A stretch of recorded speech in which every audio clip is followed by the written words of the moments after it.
Good morning, students. In the last lectures, we are discussing what kind of measures doing by government to eradicate poverty. Poverty कम करने के लिए government क्या कर रही है, measures हम लोग देख रहे हैं. First one is control of populations. The two programs like family welfare program and population policies are always checked by each and 10 years how much difference are going into the populations. Means if the population is less or increases. Okay. पिछले 1950 से लेकर अब तक की जो census हुई है उन सब में उन्होंने काउंट किया है कि फैमिली वेलफेयर प्रोग्राम और पॉपुलेशन की जो नई नई पॉलिसी आ रही है उसके तहत कितनी पॉपुलेशन रिड्यूस हो रही है. और हमने लास्ट पॉपुलेशन के चैप्टर में भी देखा है कि हर 10 साल में पॉपुलेशन कम होती जा रही है. Okay, because standard of living बढ़ गया है लोगों का, लोग कम से कम बच्चे पैदा करने में ध्यान देते हैं. वो पॉवर्टी की तरफ उनका मेजरमेंट चेंज हो गया है. पहले वो सोचते थे कि जितने ज़्यादा बच्चे होंगे उतनी पॉवर्टी रिड्यूस होगी, लेकिन वो अभी उनका सोचना चेंज हो गया है क्योंकि एजुकेशन बढ़ गया है, लिटरेसी बढ़ गई है, इंफ्रास्ट्रक्चर्स बढ़ गया है, लोग एजुकेटेड हो रहे हैं. तो उसकी वजह से उनकी जो सोचने की ताकत है वो चेंज हो गई है, जिसकी वजह से पॉवर्टी कम होना इम्पॉर्टेंट है या पॉसिबल है. फैमिली वेलफेयर प्रोग्राम के तहत फैमिली कम करने के लिए या कम बच्चे पैदा करने के लिए जो चीज़ें हैं वो फ्री ऑफ कॉस्ट प्रोवाइड की जाती है, जिसके तहत पॉपुलेशन कम होने में मदद होती है और इनडायरेक्टली पॉवर्टी कम होने में भी मदद हो जाती है. ओके, नेक्स्ट एग्रीकल्चर सेक्टर्स में भी कुछ चेंजेस किए गए.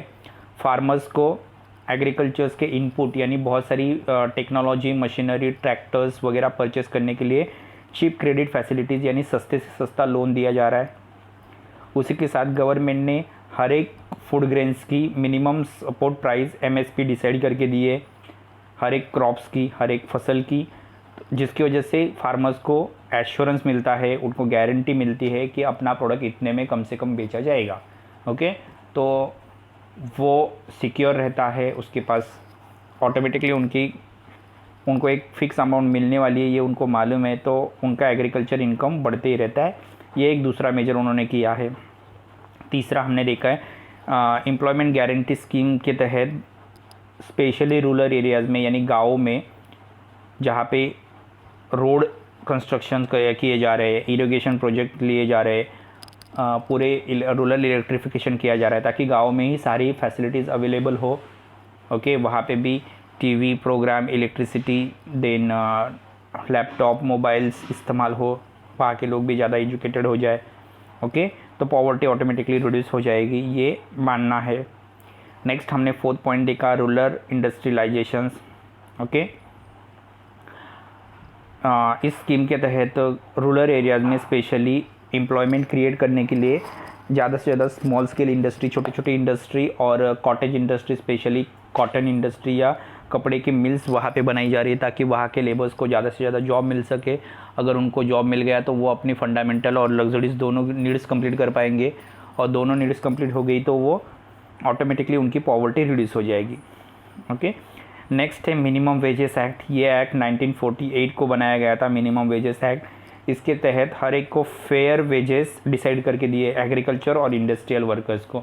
मतलब हर साल आपको कितनी पेमेंट मिलनी चाहिए हर ईयर्स में, उसका एक गवर्नमेंट डिसाइड करके देती है कि आपको कितनी फेयर वेजेस मिलनी चाहिए. जैसे अगर 2021 की बात करोगे तो इस साल कम से कम आपको मिनिमम प्राइस या मिनिमम पेमेंट सिटीज़ में हो तो 12,000 मिलना चाहिए, गांव में है तो 6,000 मिलना चाहिए.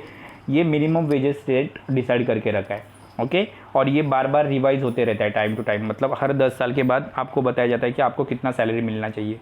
अभी ये बताने का मीनिंग क्या है कि जिसमें आप अपनी फंडामेंटल नीड्स कंप्लीट करके लग्जरीज नीड पे आप ध्यान दे सकते हो, इसलिए मिनिमम वेजेस एक्ट भी डिसाइड किया गया है. ओके, नेक्स्ट है PDS. पॉवर्टी कब बढ़ती है? जब अपनी इंसान फंडामेंटल नीड्स तक कंप्लीट नहीं कर पाता, राइट. मतलब बेसिक नीड तक कंप्लीट नहीं कर पाता, फूड, शेल्टर, क्लोथ. इसलिए गवर्नमेंट ने क्या किया है, आपकी पहली नीड जो है फूड, वो फूड सिक्योरिटी देने के लिए या फूड ग्रेन्स आपको सब्सिडाइज यानी कम से कम प्राइस में देने के लिए रेशनिंग शॉप में PDS सिस्टम ओपन किया है. PDS सिस्टम के तहत आपको 3 टाइप्स के अलग अलग रेशन कार्ड मिलते हैं, तो आपको उसके हिसाब से हर एक रेशन कार्ड के हिसाब से जो अमाउंट फिक्स है उन अमाउंट में आपको क्या मिलता है, गेहूँ means wheat, rice, oil and sugar, ये आपको अवेलेबल करके दिया जाता है। कई बार पल्सेस भी दिया जाता है। तो इससे क्या कर सकते हो आप लोग, आपकी पहली जो नीड है फूड्स वो कंप्लीट हो सकती है। ओके, नेक्स्ट है नेशनलाइजेशंस ऑफ बैंक। ये भी हमने देखा था, फिर से एक बार बता रहा हूँ। To ensure the financial inclusions, credit facilities are available to the poor people as low interest rate. देखो, हमें एक फाइनेंशियल सपोर्ट करने के लिए बार बार हमें बहुत सारी फाइनेंशियल नीड्स होती है। कई बार हमारे यहाँ पे मेडिकल फैसिलिटीज़ के लिए पैसा लगता है, कई बार हमारे घर में कुछ अच्छी चीज़ें परचेज़ करने के लिए, फंडामेंटल गुड्स परचेज़ करने के लिए भी पैसा लगता है। तो उस टाइम गरीबों को कम से कम क्रेडिट फैसिलिटीज़ यानी लोन मिलना चाहिए, वो भी कम से कम इंटरेस्ट रेट में। ये बहुत इंपॉर्टेंट है।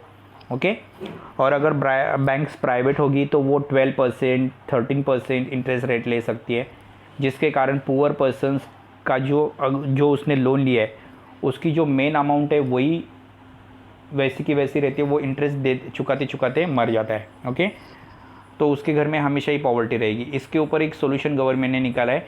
गवर्नमेंट ने ज़्यादा से ज़्यादा बैंक नेशनलाइज करना स्टार्ट किया है। नेशनलाइज यानी अपने अंडर लेना स्टार्ट किया है। तो नेशनलाइज बैंक होगी तो गवर्नमेंट अपना रेट डिसाइड करके देती है, इंटरेस्ट रेट, कि मैं गवर्नमेंट का इंटरेस्ट रेट 6% होगा, 7% होगा, 8% होगा। तो ये ईज़िली वो मेन अमाउंट भी पे कर सकता है और इंटरेस्ट रेट भी पे कर सकता है। ओके, 6% होगा तो, लेकिन वही अगर 12 से 14% होगा तो वो थोड़ा सा उसका लोन वैसे के वैसे रहता है और वो इंटरेस्ट ही पे करते जाता है, जिसकी वजह से वो पॉवर्टी फेस करता है। तो इसलिए गवर्नमेंट ने ज़्यादा से ज़्यादा बैंक को नेशनलाइज करना स्टार्ट किया है। 1969 से लेकर 80 तक 14 बैंक नेशनलाइज हो गए थे। 14 बैंक को नेशनलाइज यानी गवर्नमेंट कर दिया था।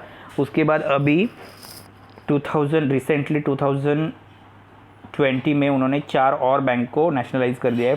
18 बैंक अभी नेशनलाइज हो गए। ओके, नेक्स्ट है प्रोग्रेसिव टैक्स मेजरमेंट। अभी देखो, अगर आप इनकम टैक्स पूरा भरते हो, तो इनकम टैक्स भरते हो तो आपको अच्छी रोड, रेलवे इंफ्रास्ट्रक्चर अच्छा मिलेगा, इंडस्ट्री ग्रोथ होगी, देन इलेक्ट्रिफिकेशंस होगा, देन कंट्री डेवलप होगी इनडायरेक्टली, राइट। लेकिन अगर आप रिग्रेसिव टैक्स भर रहे हो, मतलब आप टैक्स ही नहीं भर रहे हो, जानबूझ के टैक्स चोरी कर रहे हो, जानबूझ के टैक्स को घपला कर रहे हो, तो उसमें क्या होगा कि आपको कंट्री में टैक्स ना होने की वजह से या कंट्री के गवर्नमेंट के पास इनकम टैक्स ना जाने की वजह से उनके पास इनकम नहीं होगा, और इनकम नहीं होगा इसलिए वो लोगों में अच्छी तरह से उसको डिस्ट्रीब्यूट नहीं कर पाएंगे। ओके, सो इसलिए गवर्नमेंट को प्रोग्रेसिव टैक्स सिस्टम ज़्यादा इम्पोर्टेंट की है। मतलब 10 टाइप के टैक्स लेने के बजाय एक ही टैक्स को उन्होंने कन्वर्ट किया है। जैसे पहले एक्साइज ड्यूटी लिया जाता था, वेल्थ टैक्स लिया जाता था, प्रॉपर्टी टैक्स लिया जाता था, कस्टम ड्यूटी लिया जाता था। ये सभी टैक्स की वजह से इंसान परेशान हो जाता था कि उसको बार बार टैक्स भरना पड़ रहा है, राइट। तो अभी गवर्नमेंट ने सीधे एक ही टैक्स में उसको कन्वर्ट कर दिया है, जीएसटी। ओके, अभी जीएसटी में क्या होता है, उसको अलग अलग टैक्स भरने की ज़रूरत नहीं है, सभी टैक्सेस वो एक ही वन टाइम पे कर रहा है, तो उसको किसी टैक्स का प्रेशराइज नहीं होता है। अगर वो कोई चीज़ें परचेस कर रहा है तो उसके चीज़ों में ही उस टैक्स को लिया जाता है, तो उसको पता ही नहीं चलता कि उसका टैक्स ऑलरेडी उसने पे किया है। जैसे अगर वो 10 रुपये का साबुन भी परचेस कर रहा है तो उसमें 1 रुपया ऑलरेडी गवर्नमेंट को टैक्स में जाता है, राइट। तो हमें वो 10 रुपये के साबुन में पता भी नहीं चलता है कि हमने टैक्स पे भी कर दिया, राइट। लेकिन वही अगर आपको हर एक चीज़ का टैक्स मांगने लगे कि आपने साबुन का टैक्स दो, आपने मसाले स्पाइसेस लिए उसका टैक्स दो, तो आपको वो प्रेशराइज लगेगा। तो इसी के ऊपर वैसे ही कंट्री में बहुत सारे ड्यूटी लिए मतलब टैक्स लिए जाते हैं। एक्साइज ड्यूटी है, प्रॉपर्टी टैक्स है, LIC पे का टैक्स है, रोड टैक्स है, वाटर टैक्स है। तो इन सबको गवर्नमेंट ने एक ही टैक्स में कन्वर्ट कर दिया, that is called GST। Okay, तो GST में कन्वर्ट कर दिया। यही सिस्टम को कहा जाता है प्रोग्रेसिव इनकम टैक्स सिस्टम। दुनिया भर में यही सिस्टम चालू है, एक ही टैक्स। ओके, सब लोग एक ही टाइप का टैक्स भरो, फिर बाद में गवर्नमेंट आपको वो इनकम क्या करेगी, आपके ऊपर ही खर्च करने वाली है, यानी डिस्ट्रीब्यूशंस आपके ऊपर ही इनकम का होने वाला है। ओके, तो ये गवर्नमेंट ने प्रोग्रेसिव इनकम टैक्स की सिस्टम इंट्रोड्यूस की है। नेक्स्ट है एजुकेशंस। अभी देखो, इनरोलमेंट रेशियो बढ़ रहा है, मतलब पढ़ने लिखने वाले लोग बढ़ रहे, कम से कम primary education compulsory and free कर दिया है। Each and every students RTI के तहत, राइट टू इन्फॉर्मेशन या राइट टू एजुकेशन के तहत, आरटीई के तहत हर एक बच्चे को primary education means 1st to 7th का एजुकेशन फ्री एंड कंपलसरी किया है। ओके, गर्ल्स के लिए फ्री एजुकेशन स्कीम है, मिड डे मील स्कीम है, कम से कम बच्चे खाना खाने के लिए तो कम से कम स्कूलों में जाएंगे, ये सोचकर मिड डे मील स्कीम बनाइए। ओके, सैनिटेशन फैसिलिटीज़ अवेलेबल करके दिया है उनको, मतलब पहले लड़कियां इसलिए स्कूलों में नहीं जाती थी क्योंकि वहाँ पे सैनिटेशन फैसिलिटीज़ नहीं थी, अच्छे टॉयलेट्स नहीं थे, तो उनको जो बीमारियाँ होती थी उसमें उनको अच्छी फैसिलिटीज़ नहीं मिलती थी। लेकिन अभी गवर्नमेंट ने सैनिटेशन फैसिलिटीज़ अवेलेबल करके दी है, हर जगह पर टॉयलेट अवेलेबल है, हर जगह पर उनके लिए जो लगने वाली चीज़ें हैं वो सभी अवेलेबल है। तो जिसकी वजह से एजुकेशन में बच्चे पढ़ रहे हैं, ज़्यादा से ज़्यादा एजुकेशन ले रहे हैं, कम से कम प्राइमरी एजुकेशन तो ले रहे हैं, जिसकी वजह से वो रीड एंड राइट कर सकते हैं, उनको रॉन्ग क्या है राइट्स क्या है इतना तो समझ में आएगा। सेफ ड्रिंकिंग वाटर भी अवेलेबल करके दिया है, बच्चों को पीने का पानी अच्छी तरह से अवेलेबल करके दिया है, तो जिसकी तहत बच्चे ज़्यादा से ज़्यादा एजुकेशंस लेंगे, कम से कम प्राइमरी लेवल का एजुकेशन लेंगे, 1st to 7th तक का एजुकेशन लेंगे, ताकि वो रीड राइट एंड कम्युनिकेशंस कर सके और उनको नॉलेज आ जाए। सो ये समझकर गवर्नमेंट ने 1st to 7th का एजुकेशन फ्री एंड कंपलसरी किया है। ओके, उसके तहत गर्ल्स को एजुकेशन फ्री है। मिड डे मील्स प्रोग्राम बनाया है कि बहुत सारे बच्चे खाना नहीं होता है इसलिए स्कूलों में नहीं जाते, तो उनके लिए मिड डे मील स्कीम है, कम से कम वो खाने के लिए तो स्कूलों में जाएंगे, ये सोचकर वो स्कीम है। सैनिटेशन फैसिलिटीज़ गर्ल्स के लिए अवेलेबल है ताकि वो गर्ल्स फिर स्कूलों में ईजीली जा सके। सेफ ड्रिंकिंग वाटर अवेलेबल करके दिया है। तो ये सबसे वो पॉवर्टी कम करने की कोशिश कर रहे हैं जो हमारे यहाँ के इंपॉर्टेंट मेजर्स है। नेक्स्ट है affordable housing, slums rehabilitations programme and affordable housing facilities are provided to the rurals and urban poor. तो अभी देखो दूसरा जो प्रॉब्लम्स है, हमने देखा फूड प्रॉब्लम्स गवर्नमेंट ने किस तरह से सॉल्व करने की कोशिश की है। उसके बाद दूसरा प्रॉब्लम आता है that is shelter. Okay, shelter यानी घर चाहिए। तो गवर्नमेंट ने 2 स्कीम निकाली है। पहला तो सिटीज़ में बहुत सारी स्लम्स होती है, झोपड़पट्टी होती है, तो उनका रिहेबिलिटेशन करना मतलब वो तोड़ के वहाँ पे बिल्डिंग्स बनाना और उन्हीं बिल्डिंग्स में उन स्लम्स में रहने वाले लोगों को घर अवेलेबल करके देना। तो महाड़ा का एक गवर्नमेंट का एक अलग से ऑफिस है जहाँ से गवर्नमेंट क्या करती है, स्लम्स रिहेबिलिटेशन करती है, मतलब जहाँ पे झोपड़पट्टी है वहाँ पे बिल्डिंग्स बना के वहाँ पे लोगों को हाउस अवेलेबल करके देती है। उसी तरह गांव में जिन लोगों के पास या रूरल एरियाज़ में जिनके पास घर नहीं है उनके लिए बहुत सारी स्कीम है, जैसे रमाई आवास योजना है या और पंतप्रधान आवास योजना है, जिसके तहत क्या किया जाता है कि लोगों को एक पर्टिकुलर अमाउंट दी जाती है, घर आप बनाओ, पैसा गवर्नमेंट देगी। ओके, तो 2 से 2.5 लाख रुपए गवर्नमेंट आपको अवेलेबल करके देती है, जिसमें आप अपना कम से कम 2 रूम का घर बना सकते हो। ओके, सो ये एक स्कीम है जिसके तहत वो पॉवर्टी कम करना चाहती है। ओके, नेक्स्ट है हेल्थ फैसिलिटीज़। अभी आपने देखा है कि कोरोना पीरियड्स में हेल्थ फैसिलिटीज़ के ऊपर कितना ध्यान दिया जा रहा है, राइट। ऑक्सीजन सिलेंडर्स अवेलेबल करके देना, वैक्सीन अवेलेबल करके देना, सारे हॉस्पिटल्स मंदिर वगैरह उनको हॉस्पिटल्स में कन्वर्ट कर दिया है। तो गवर्नमेंट को अभी ये तो पता चलेगा कि पॉवर्टी कम करने के लिए या गरीबी कम करने के लिए प्राइमरी हॉस्पिटल्स सेंटर्स तो बनाने पड़ेंगे, मतलब हर एक जगह पर गाँव में कम से कम छोटे छोटे गाँवों में भी उनको हेल्थ सेंटर बनाने पड़ेंगे, हॉस्पिटल्स बनाने पड़ेंगे। ओके, गवर्नमेंट हॉस्पिटल्स ज़्यादा से ज़्यादा लोगों को कम से कम रेट में अच्छी मेडिकल ट्रीटमेंट देंगे। ये फैसिलिटीज़ अगर उनको अवेलेबल होगी तो ऑटोमेटिकली पुअर्स कम हो जाएंगे, गरीबी कम हो जाएगी। ओके, बहुत सारी डिजीज़ है जो हमारी ही कंट्री में पाई जाती है, जैसे अगर ट्यूबरक्लोसिस है, कैंसर्स है, एड्स है, या अगर आप देखोगे तो बहुत सारी पुरानी बीमारियां भी जो है, प्लेग्स है, डेंगू है, मलेरिया है। तो ये जो बीमारियां है ये वर्ल्ड में सभी जगह पर अवेलेबल नहीं है, सिर्फ ऐसी कुछ बीमारियां हमारे ही कंट्री में अवेलेबल है। तो गवर्नमेंट को क्या करना पड़ेगा, गवर्नमेंट को ज़्यादा से ज़्यादा हॉस्पिटलाइज या हॉस्पिटल्स इस्टेब्लिश करने पड़ेंगे। तो जितने हॉस्पिटल्स वो लोग कंस्ट्रक्ट करेंगे उसके हिसाब से अच्छी हेल्थ फैसिलिटीज़ लोगों को मिलेगी। और उसी के साथ सब्सिडाइज रेट में उनको ट्रीटमेंट करना भी इम्पॉर्टेंट है, मतलब कम से कम पैसों में मेडिकल ट्रीटमेंट अगर गवर्नमेंट लोगों को मिलेगी तो ऑटोमेटिकली पुअर्स लोगों का आधे से ज़्यादा प्रेशर्स या बर्डन कम हो जाएगा, जो उनको मेडिकल पे खर्च करना पड़ता है वो कम हो जाएगा और ऑटोमेटिकली वो उनकी स्टैंडर्ड ऑफ लिविंग सुधरेगी।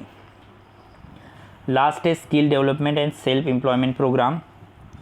अब इस skill development and self employment program क्या है, तो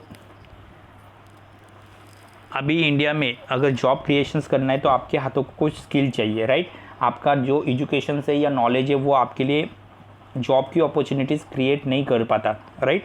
तो आपके हाथों को कुछ ना कुछ स्किल होना इम्पॉर्टेंट है और ये स्किल गवर्नमेंट ने अवेलेबल करके देना, ये आपकी एक्सपेक्टेशंस भी होती है, राइट।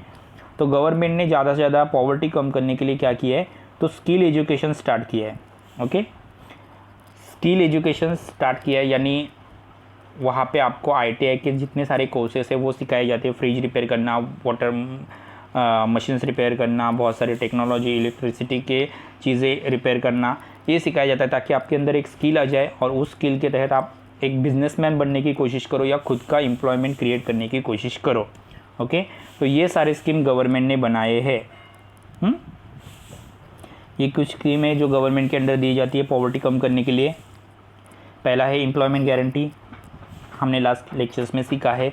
स्वर्ण जयंती ग्राम स्वयं रोजगार योजना, गांव में जितने सारे जॉब है या काम है उनके लिए पैसा अवेलेबल करके दिया जाता है, ग्राम स्वयं रोजगार योजना।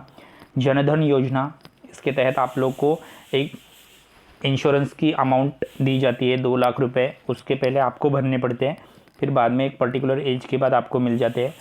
स्वच्छ भारत मिशन, ये भी हमारे यहाँ पे स्टार्ट है।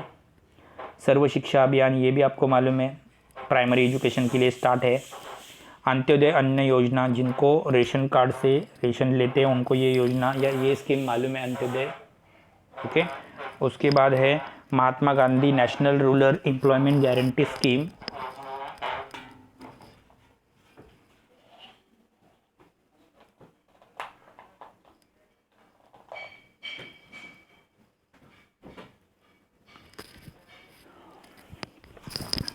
ये भी गाँव में जो काम लोग रहते हैं उनको काम करने के लिए या 100% जॉब की गारंटी देने के लिए ये स्कीम निकाली है। प्रधानमंत्री आवास योजना, जो मैंने अभी बताई आपको, गाँव में रूरल एरियाज़ में स्पेशली जिनको घर नहीं है उनके लिए ये स्कीम बनाई है। नेशनल हेल्थ मिशंस, गाँव में अच्छी मेडिकल फैसिलिटीज़ के लिए नेशनल हेल्थ मिशन जैसी स्कीम बनाई है। ओके, तो ये है पॉवर्टी कम करने के लिए या रिड्यूस करने के लिए मेजरमेंट। ओके, यहाँ पे पॉवर्टी चैप्टर्स खत्म हो चुका है। The remaining part we are watching in the next lectures. Okay, thank you students.